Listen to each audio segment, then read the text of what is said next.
ओम श्री गणेशाय नमः। श्रीमद्गुरुचरणकमलेभ्यो नमः। ओम नमो नर्मदाय। नर्मदा मैया की जय। माँ नर्मदा, नर के मद का मर्दन करने वाली नर्मदा, शिव की देह से पसीने के रूप में उत्पन्न शिवसुता, मेकल पर्वत पर जन्मी मेकल सुता, पश्चिम की ओर बहने वाली परिपूर्ण रेवा, 7 कल्पों तक विद्यमान रहने वाली नर्मदा, अमरकंटक के छोटे से कुंड से निकलकर भेड़ा घाट में रौद्र रूप ले विंध्याचल को चीरती, गर्भिणी हिरण को रास्ता देने हिरणफाल में शांत होकर सतपुड़ा के शूलपाणेश्वर को पखारती, मध्य प्रदेश, महाराष्ट्र, गुजरात के करोड़ों दीन दुखियों, मछुआरों, किसानों को जीवन देने वाली माँ नर्मदा, 33 कोटि देवी देवता जिसके किनारे बसते हैं, जिसका कण कण शंकर रूप है, पतित पावनी गंगा भी गंगा दशमी के दिन जिससे मिलने आती है, पुण्य सलीला माँ नर्मदा एकमात्र ऐसी नदी है जिसकी परिक्रमा की जाती है। तीनों कल्पों तक विद्यमान रहने वाली रेवा की परिक्रमा करने का सौभाग्य उसकी कृपा के बिना संभव नहीं। ऐसा कहते हैं कि आज भी ज्ञात अज्ञात सूक्ष्म विराट रूप में इतने ऋषि मुनि तपस्वी माँ नर्मदा की परिक्रमा कर रहे हैं कि एक ऋषि का कमंडल दूसरे ऋषि के कमंडल से चिपका हुआ है। कुछ ऋषि मुनि तो युगों युगों से निरंतर केवल माँ नर्मदा की परिक्रमा ही कर रहे हैं। आखिर यह परिक्रमा कैसे प्रारंभ हुई, कब से हुई और सर्वप्रथम किसने प्रारंभ की? आइए नर्मदेश्वर की श्रृंखला में सबसे पहले हम उस गुप्त और पवित्र स्थान पर चलते हैं जहां से सर्वप्रथम देवताओं ने माँ नर्मदा की परिक्रमा प्रारंभ की। तो माँ नर्मदा की परिक्रमा माँ के चरण स्थान ओंकारेश्वर अथवा अन्य आदि स्थानों से प्रारंभ कर सकते हैं, परंतु मध्य प्रदेश के धार जिले में कुक्षी तहसील के निसरपुर ब्लॉक का एक अत्यंत छोटा सा अनजान गांव बोधवाड़ा ऐसा स्थान है जहां से वामन अवतार के समय सर्वप्रथम देवताओं ने मां नर्मदा की परिक्रमा प्रारंभ की। उस स्थान की यात्रा से पूर्व मैं अपना उद्देश्य आपके साथ साझा करना चाहता हूं।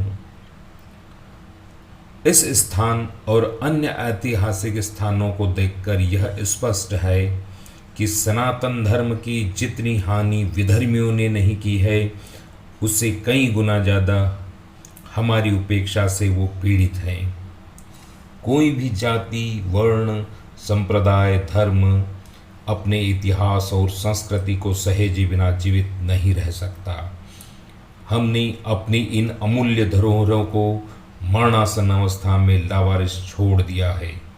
इन स्थानों पर देवताओं, ऋषियों, मुनियों, तपस्वियों ने हजारों लाखों वर्षों तप किया और फिर पूर्ण वैज्ञानिक शास्त्रोक्त विधान से इन स्थानों पर देवालयों का निर्माण किया।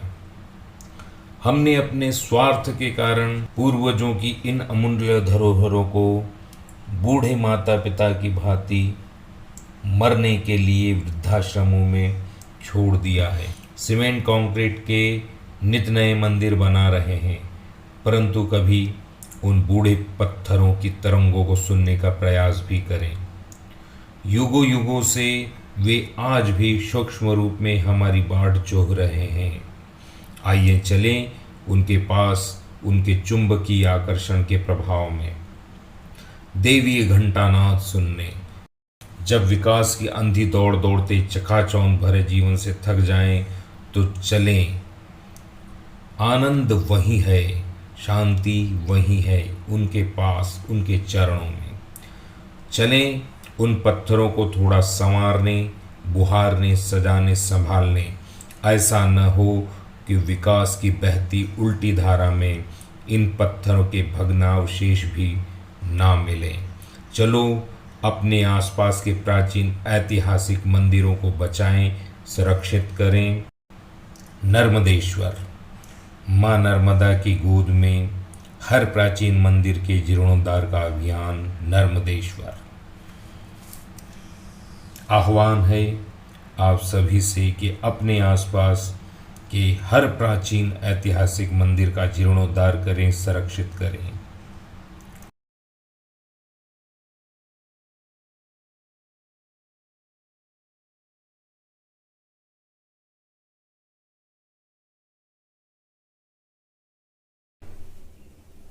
नर्मदे हर। नर्मदे हर। हाँ, आपका शुभ नाम? तोताराम यादव। आप यहाँ सेवा करते हैं? हाँ। इस स्थान का क्या महत्व है, क्या नाम है? और इस स्थान का महत्व है, ये रुद्रयंत्र पे बना हुआ शिव मंदिर है, ऊपर श्रीयंत्र है। हाँ, ये पूरे श्रीयंत्र पर बना हुआ मंदिर है। लिंग वामन अवतार के समय का है। राजा बलि ने 99 अश्वमेघ यज्ञ किए थे, तो देवताओं को ऐसा हो गया था कि अब बलि हमारे पर चढ़ाई करेगा, इसलिए देवताओं को ब्रह्मा जी द्वारा बोध हुआ, इसलिए इस गांव का नाम बोधवाड़ा है। गांव में जो शिवलिंग है उनका नाम बुद्धेश्वर कहते हैं उसको। एक शिवलिंग गांव के अंदर गांव में मांगीलाल भाई यादव देखा। यहाँ 12 लिंग है, 9 पानी में जलमग्न है, 2 मंदिर के अंदर है। 2 एक ये है और एक ये है, और एक गांव में मांगीलाल भाई के घर है। जैसे यहाँ 12 लिंग है। तो देवताओं ने यहाँ से नर्मदा जी की परिक्रमा शुरू करी थी। तो ऐसे बाबा जी बताते हैं कि एक शिवलिंग परिक्रमा शुरू करी, जब स्थापित किया बाबा जी बालीपुर वाले बाबा जी गजानन जी महाराज, और एक शिवलिंग नर्मदा परिक्रमा पूर्ण करके फिर एक शिवलिंग स्थापित किया। इस मंदिर के अंदर 2 शिवलिंग हैं। और यहाँ मंदिर के दक्षिण साइड में एक गुफा थी, जैसे बाबा जी बताते हैं। और गुफा के अंदर बाबा जी ने शिवलिंग देखा था 30 फीट। तो गुफा बाबा जी, ये जो शिवलिंग दिख रहा है ये 30 फीट धरती के अंदर लगभग गजानन महाराज ने ये जो शिवलिंग है, ये जो शिवलिंग है, और उन्होंने गुफा बंद करवाई है। और यहाँ 3 रोज रुकने का महत्व है। यहाँ काल सर्पदोष, पितृदोष का निवारण होता है और दूर-दूर से लोग आते हैं। मंदिर कितना पुराना है ये? मंदिर ये शिलालेख के हिसाब से 12वीं शताब्दी का बता रहे हैं। मंदिर शिवलिंग तो वामन अवतार से, शिवलिंग तो वामन अवतार, ये शिवलिंग वामन अवतार का है। और मंदिर के कई अवशेष पड़े हैं। मंदिर तो कई बार टूटा होगा, बना होगा, मंदिर के आसपास अवशेष पड़े हैं। ये कुछ यहाँ से ये ऐसा आकार, ऐसा लगता है कि मुगल काल में इसको आक्रमण किया गया है जी। और ऊपर एक योनि आकार का गड्ढा है जी।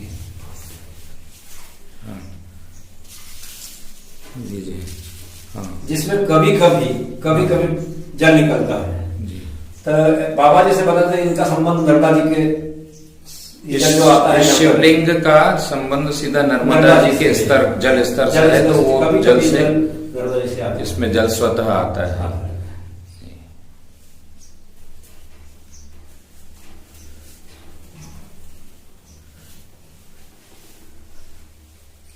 12वीं शताब्दी का मंदिर है, बाद में जीर्णोद्धार भी हुआ। जीर्णोद्धार हुआ है। इसका क्या नाम है, किस नाम से जाना जाता है? देवपथ लिंग। सर्वप्रथम देवताओं ने यहाँ से परिक्रमा प्रारंभ की, सभी देवताओं ने, उसके पश्चात फिर अन्य देवता, यानी यह प्रमुख स्थान है जहाँ से परिक्रमा प्रारंभ हुई थी। इसका उल्लेख स्कंद पुराण में देवतीर्थ के नाम से है, जिसको देवपथ नाम भी कहते हैं। और रेवा खंड में भी इसका नर्मदा परिक्रमा पथ में भी इसका वर्णन है। ये जो पानी में जो 9 शिवलिंग डूबे हुए हैं, ये गर्मी में ये खुल जाते हैं? हाँ, अभी 17 के पहले खुले रहते थे, 17 के बाद ही डूबे हैं। और अभी कुल 21 में 24 घंटा के लिए खुले थे। अच्छा। यह मंदिर बारिश में डूब डूब जाता जाता है है। ये सरदार सरोवर डैम के ब्रेक वाटर के कारण बरसात में डूब जाता है। इससे कुछ क्षति वगैरह अभी तक तो मंदिर को कुछ क्षति नहीं पहुंची। धर्मशाला टूट गई थी, धर्मशाला को क्षति पहुंची। पूरा मंदिर डूब जाता है, पूरा मंदिर डूब जाता है। 6 महीने। सन 2020 में तो 6 महीने तक डूबा।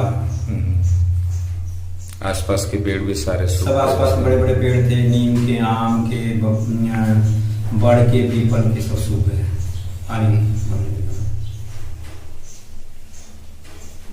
कारण। भोले बाबा जी की तपस्या स्थली है। उन्होंने यही तपस्या करी और यहाँ एक पुनस्मरण की, गायत्री पुनस्मरण किया था उन्होंने। और स्वामी भगवतानंद जी हरि ओम आश्रम खेड़ी घाट उनकी भी तपस्या स्थली रही है। ऐसे कमलदास महाराज यहाँ आते जाते रहते थे। एक कड़माल में महात्मा जी से लक्ष्मण पूरी करके, जिन्होंने 111 साल की उम्र में शरीर छोड़ा था, वो भी यहाँ आते जाते रहते। यहाँ महात्मा तो दूर दूर से आते रहते हैं। सती ने पहुंची, धर्मशाला टूट गई थी। नर्मदा परिक्रमा से यहाँ आते रहते हैं। पूरा मंदिर डूब जाता है। बना बना सन 2020 में तो 6 महीने से डूबा। सभी शयन सारी आसपास व्यवस्था का पेड़ मिलती है, सब आसपास जैसा बड़े बड़े पेड़ थे, नीम के, आम के, शुल्क मिलता बड़ है। के, पीपल के, सब सूख गए पानी भरने के कारण। ये स्थल में ये चमत्कार है। यहाँ कभी भय नहीं लगता है। जैसे कई जगह जंगल में अकेले रहने लगता है, डर लगता है कि यार शरण हो जाए। यहाँ भय नहीं लगता। मैं तो स्वामी एक साल आसपास पानी भरा तो अकेला रही हूँ आश्रम खेड़ी पर। यहाँ कोई भय नहीं, यहाँ कोई जानवर हमला करते हैं, सांप घूमते रहते पर कभी से महाराज में आते जाते रहते थे। और मगरमच्छ भी बाहर आ जाता है। मगरमच्छ महात्मा जी से लक्ष्य 17 में तो ऊपर आ गए थे। 5 जिन्होंने 111 साल की उम्र पानी में वापस यहाँ आज हमला नहीं किया, आते जाते रहे। यहाँ जंगल है तो चीता, नीलगाय घूमते रहते हैं पर मंदिर परिसर में नहीं आती है, आसपास से निकल जाते हैं। नर्मदा परिक्रमा से यहाँ आते रहते हैं और यहाँ उनको बना यहाँ गांव के लोग और आसपास के क्षेत्र के लोगों द्वारा यहाँ मंदिर की व्यवस्था की जाती है और चलाए जाते हैं। परिक्रमा को बनाए भोजन खिलाते हैं, शुल्क मिलता है सब।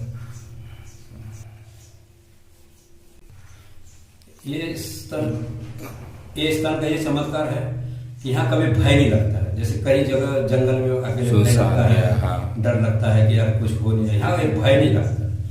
मैं तो एक साल आसपास पानी भरा तो अकेला रहा पर यहाँ कोई भय नहीं, यहाँ कोई जानवर हमला करते नहीं, सांप घूमते रहते पर कभी किसी पे हमला नहीं किया। और मगरमच्छ भी बाहर आ जाता है। मगरमच्छ 17 में तो ऊपर आ गए थे पास में, फिर भी पानी में वापस चले गए, कोई हमला नहीं किया। यहाँ जंगल है तो चीता, नीलगाय घूमते रहते हैं पर मंदिर परिसर में नहीं आते, आसपास से निकल जाते हैं।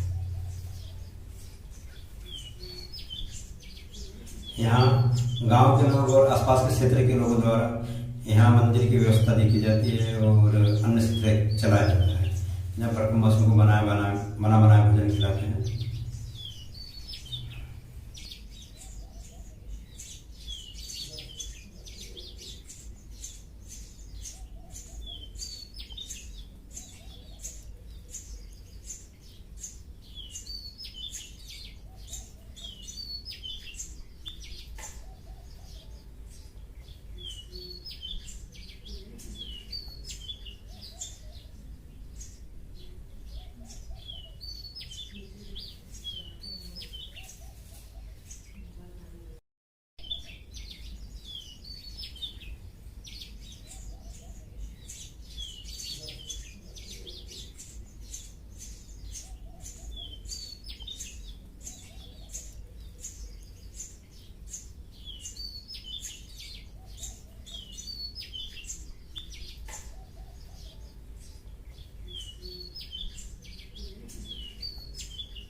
इन भग्न प्रस्तर खंडों को देखकर यह सहज ही अनुमान लगाया जा सकता है कि हमारा इतिहास कितना समृद्ध और वैभवशाली था। साथ ही यह विडंबना भी है कि हमने अपने वैभवशाली और समृद्धशाली इतिहास और संस्कृति को मरणासन्न अवस्था में छोड़ दिया है। आओ अब लौट चलें वैभवशाली और समृद्धशाली इतिहास को फिर से समेटने, उसे संजोने, संवारने, पुनरुद्धार करने, अपने आसपास के जीर्ण शीर्ण मंदिरों की ओर एक बार पुनः देखें। यथासंभव यथाशक्ति जितना हो सके उन्हें उन्हीं स्थान पर जीर्णोद्धार करें जहां हमारे ऋषि मुनि तपस्वियों ने तपोबल के आधार पर उन्हें स्थापित किया था। नर्मदे हर। धनवर माई तारो नाम तेवा धनवर माई तारो नाम तेवा नाम तेवाय वो तारो काम तेवाय वो धनवर माई तारो नाम तेवाय हमारा कष्ट निकले वो माई आगे हमारा कष्ट निकले वो माई तथा निकले चमत्कार है। यहाँ कभी भय नहीं लगता। जैसे कई जगह जंगल में अकेले लगता है, डर लगता है कि कुछ हो नहीं। यहाँ पे भय नहीं लगता। मैं तो एक साल आसपास पानी भरा तो अकेला रहा, पर यहाँ कोई भय नहीं। यहाँ कोई जानवर हमला करते नहीं, सांप घूमते रहते तो कभी किसी का हमला नहीं। और मगरमच्छ भी बाहर आ जाता है। मगरमच्छ 17 में ऊपर आ गया है पास, फिर पानी में बहुत सारा यहाँ जंगल है तो चीता नीलगाय घूमते रहते हैं और मंदिर परिसर